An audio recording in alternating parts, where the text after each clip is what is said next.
Now, I don't want to sound like a smartass, but I kinda saw this happening.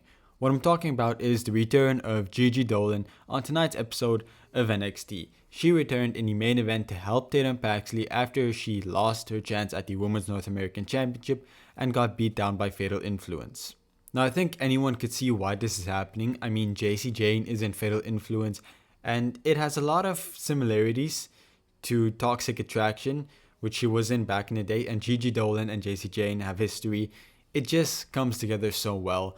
But yeah, I really saw this happening a while back when I thought of how could Gigi Dolan return. But since we're here, let's get into what happened in the main event. Tatum Paxley obviously lost, Fallon Henley retains, but after the match, they just lay a beatdown on Tatum. But Gigi Dolan comes out, she saves them, her music plays, everyone looks at the ramp, but then she comes from behind, attacks them. And I kinda like the idea of a pairing of Tatum Paxley and Gigi Dolan, although I don't think it's permanent, it's probably just temporary. Regardless, I like this, I'm excited to see what happens. I kinda wish the Women's North American Championship was on JC Jane, because then this would feel a whole lot more personal. Because if Gigi Dolan is after the championship, she's gonna have to face Fallon and not JC. And again, I really want to see Gigi hold that championship, so I hope she wins this. So hopefully we stretch the story out and eventually she takes it from Fallon.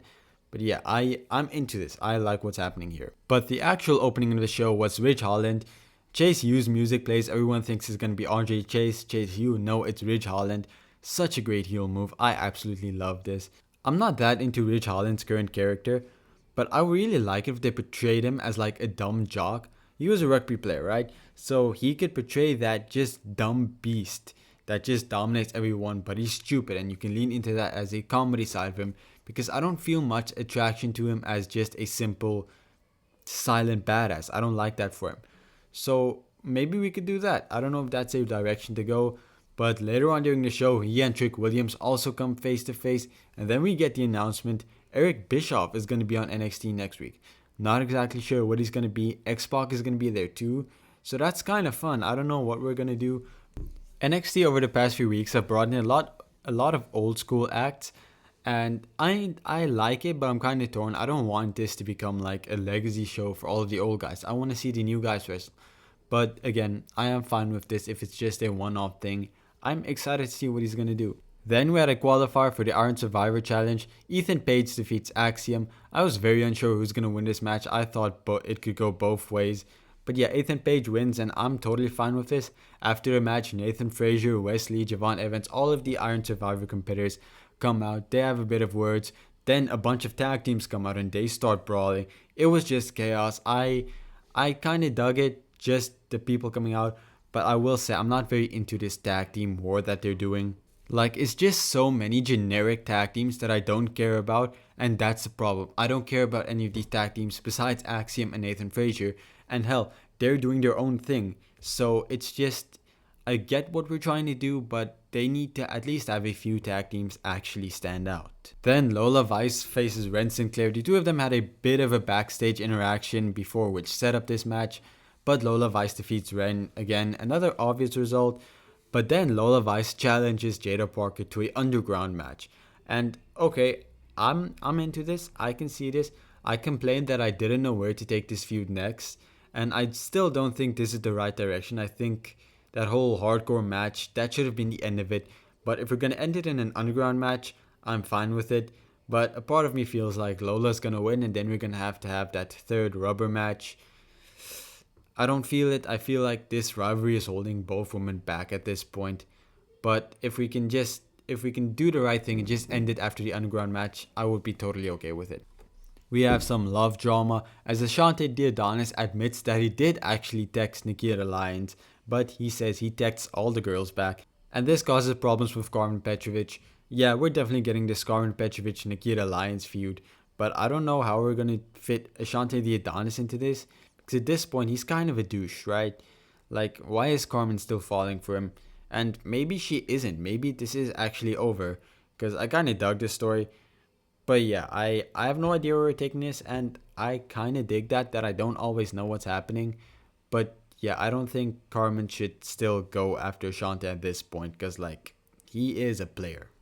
And also, it's worth noting, HBK put his hands on Eddie Thorpe because apparently Eddie Thorpe accidentally hurt Ava, we're not going to get HBK in a match. I see a lot of people saying that it's not going to happen. We've seen these teases before with HBK on NXT, and then he just has someone else face the other person instead. So it's not going to be HBK, but it was still cool to see. Then we have Tony D'Angelo defending his North American Championship against Shawn Spears successfully. I have to talk about Shawn Spears for a bit. After the match, Shawn Spears and Brooks Jensen attack Tony D'Angelo, and then they introduce a new member. I cannot remember his name at the moment. I apologize, but I will remember it next time. I see what we're trying to do with Shawn Spears. I like the idea of it being a cult, but their presentation just doesn't fit it. Like Shawn Spears' look, at least on his face and his entrance, it all screams like cult leader, and I kind of dig it. But like his gear, the whole group's gear, it just doesn't make me feel like they're an actual cult, right?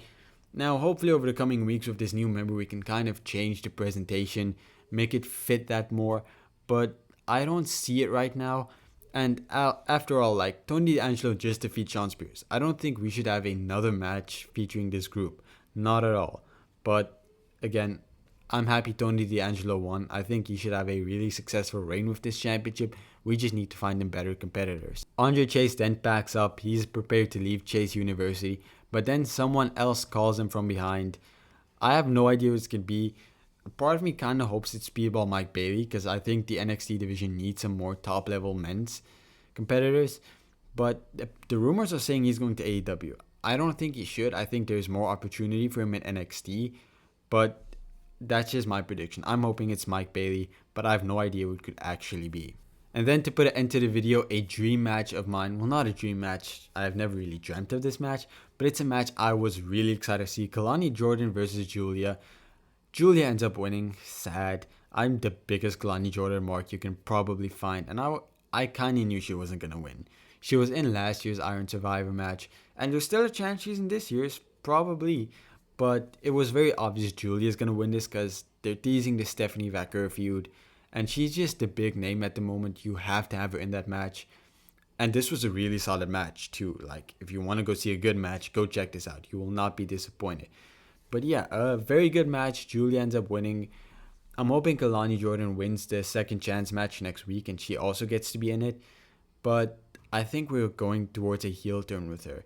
And if that happens, it probably means they're starting to groom her to go to the main roster. Any wrestler who's a face or a heel and then they switch alignments, it probably means they're being groomed to go to the main roster because you want to test all the grounds with them.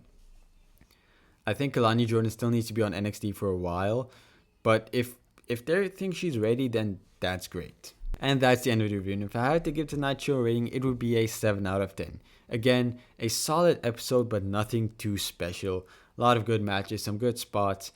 But I feel like we're just running out of time to get to next year because NXT is going to be on Netflix internationally. So for someone like me, it's going to be, I get to see WWE on Netflix. I don't have to go like pirate it or anything. Not that I do, but just saying. So yeah, I feel like for the next month and a half, we're probably not going to be getting a lot of special stuff. We're just waiting until NXT can be very international and accessible for pretty much everyone. But again, it was a pretty good show, so I can't complain. So if you liked the video, please leave a like and subscribe. Let me know what you thought of NXT. Did you think it was good, better than I think it was? Just let me know. And please leave a like. It helps the channel out a lot. And subscribe. Join the community. We're almost at 200 subscribers. It's a big milestone. So I hope to see you again soon. And goodbye. Thank you for watching.